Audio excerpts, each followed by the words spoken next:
নমস্কার বন্ধুরা, কেমন আছো? কাকলি ফুড স্টাইলে তোমাদের সকলকে স্বাগত জানাই।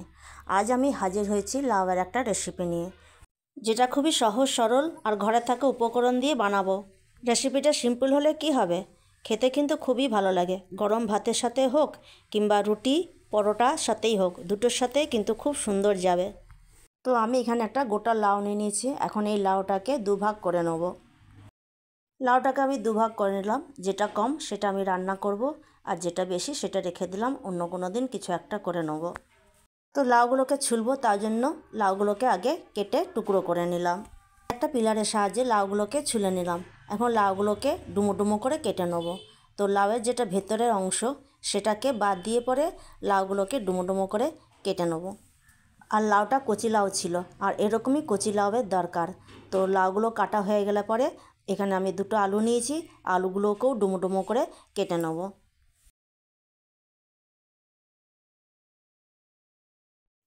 আর এই যে দেখো, এরকম বড় বড় করে কেটে নিয়েছি। যেমনি লাউগুলো বড় বড় ডুমো ডুমো করে কেটেছিলাম, সেরকমই আলুগুলো বড় বড় করে কেটে নিয়েছি। আলু আর লাউ দুটোই কাটা হয়ে গেছে। এদিকে একটা বাটিতে 4 টুকরো আদা আর দুটো কাঁচা লঙ্কা নিয়ে নিয়েছি। তোমরা যে যেরকম ঝাল খাও সেরকম লঙ্কা নিয়ে নেবে। আমি এখানে দুটো লঙ্কা নিয়েছি। এটা একটা পেস্ট বানিয়ে নেবো, সেই জন্য এটাকে মিক্সি জারে ভরে দিয়ে পরে চলো এটাকে পেস্ট করে নিই। তো দেখো, এখানে আমার আদা লঙ্কাটা পেস্ট হয়ে গেছে। আর এদিকে দেখো ছোলার ডাল, এটাকে আমি ওভারনাইট ভিজিয়ে রেখেছিলাম। এটারও একটা পেস্ট বানিয়ে নেবো। সেই জন্য ছোলার ডালগুলোকেও মিক্সি জারে ভরে দিলাম। এটার একটা মিহি পেস্ট বানিয়ে নেব। তো ছোলার ডালটা আমার মিহি পেস্ট করা হয়ে গেল। এখন এর মধ্যে কিছু উপকরণ মেশাবো। তো সবার প্রথমে দিয়ে দিচ্ছি হাফ টিস্পুন হলুদ, স্বাদ অনুযায়ী নুন, আর দিয়ে দেবো অল্প একটুখানি জিরে। এখন এই 3টে উপকরণকে ছোলার ডালের সাথে ভালো করে মিশিয়ে নিয়ে ছোট ছোট বড়া ভেজে নেব।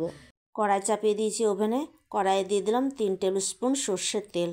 তেল যখন ভালো মতো গরম হয়ে যাবে, তখন ছোটো ছোটো বড়া তেলের মধ্যে দিয়ে বড়াগুলোকে আমি ভেজে নেব। তো একটা একটা করে এক ঝাঁক বড়া আমি তেলের মধ্যে দিয়ে দিলাম। এখন বড়াগুলোকে উল্টাপাল্টা করে ভেজে নেব।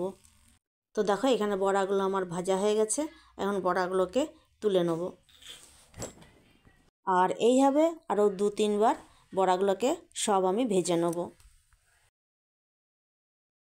তো দেখো, এখানে আমার সব বড়াগুলো ভাজা হয়ে গেছে। এখন যে তেলটা আছে কড়াইয়ের মধ্যে, ওই তেলের মধ্যে প্রথমে আমি আলুগুলোকে ভেজে নেব। আলুগুলোকে বেশ লাল লাল করে ভেজে নিতে হবে। আর আলুগুলো লাল লাল করে ভাজা হয়ে গেছে। আলুগুলোকেও এবারে তুলে নেব। আলুগুলো তুলে নেবার পর কড়াইয়ের মধ্যে যে তেল ছিল, সেই তেলের মধ্যে দিয়ে দিলাম আরও 1 টেবিল চামচ সর্ষের তেল। এরপর তেলের মধ্যে দিয়ে দিলাম গোটা গরম মশলা। এর মধ্যে আছে 2টো এলাচ, 4-5টে লং, আর 1 টুকরো দারচিনি, একটা তেজপাতা, আর একটা শুকনো লঙ্কা, আর কিছুটা জিরে। যখন মশলা থেকে সুন্দর গন্ধ বেরোবে, তখন ওর মধ্যে দিয়ে দেবো বড় বড় কেটে রাখা লাউ। লাউগুলোকে হালকা করে ভেজে নেব। লাউগুলোকে ওইদিকে ভাজতে ভাজতে এদিকে একটা মশলা তৈরি করে নেবো। সেই জন্য একটা বাটিতে নিয়ে নিলাম 1 টিস্পুন হলুদ গুঁড়ো, 1 টিস্পুন জিরে গুঁড়ো, 1 টিস্পুন ধনে গুঁড়ো, আর হাফ টিস্পুন লঙ্কা গুঁড়ো। লঙ্কা গুঁড়োটা আমি কমই ব্যবহার করি। এখন একটু জল দিয়ে পরে মশলাটাকে গুলে নেব। আর এইভাবে যদি মশলা গুলে রাখা যায়, তাহলে বাটা মশলার স্বাদ পাওয়া যায়। তোমরা যদি সবজিটা কালার করতে চাও, তাহলে লঙ্কার গুঁড়ো পরিমাণটা বেশি করে নিতে পারো, এতে কোনো সমস্যা নেই। আর এদিকেও লাউগুলো ভাজা হয়ে গেছে। এখন ওর মধ্যে দিয়ে দিলাম সেই আদা লঙ্কার পেস্টটা। আদা লঙ্কার পেস্টটাকে লাউয়ের সাথে ভালো করে মিশিয়ে নেব। এরপর দিয়ে দিচ্ছি সেই গুলে রাখা মশলাটা। মশলাটাকেও লাউয়ের সাথে ভালো করে মিশিয়ে নিতে হবে, মানে কষে নিতে হবে। মশলা যখন লাউয়ের সাথে ভালো করে মিশে যাবে, তখন ওর মধ্যে দিয়ে দেবো ভেজে রাখা আলু। আলুটাকেও মশলা আর লাউয়ের সাথে ভালো করে মিশিয়ে নিতে হবে। এরপর দিয়ে দিলাম স্বাদের ব্যালেন্স আনবার জন্য চিনি, আর দিয়ে দিচ্ছি স্বাদ অনুযায়ী নুন। নুন আর চিনিটা দিয়ে দেওয়ার পর 2 থেকে 3 মিনিট ধরে সবজিটাকে ভালো করে কষে নিতে হবে। সবজির সাথে মশলা যত ভালোভাবে কষবে, সবজির স্বাদ কিন্তু তত ভালো হয়।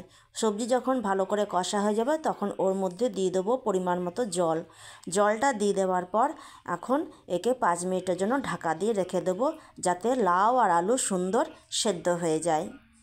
5 মিনিট পর ঢাকাটা খুলে নিলাম। এখন দেখে নেব যে লাউ আর আলুগুলো সেদ্ধ হয়েছে কি না। তো আমি একটা করে আলু একটা করে লাউ কেটে দেখে নিলাম, একটু বাকি আছে সেদ্ধ হতে। তো এই পর্যায়ে এসে পরে বড়াগুলো দিয়ে দেবো। তো সব বড়াগুলোকে দেবো না, 2-4টে বড়া রেখে দেবো শুধু খাবার জন্য।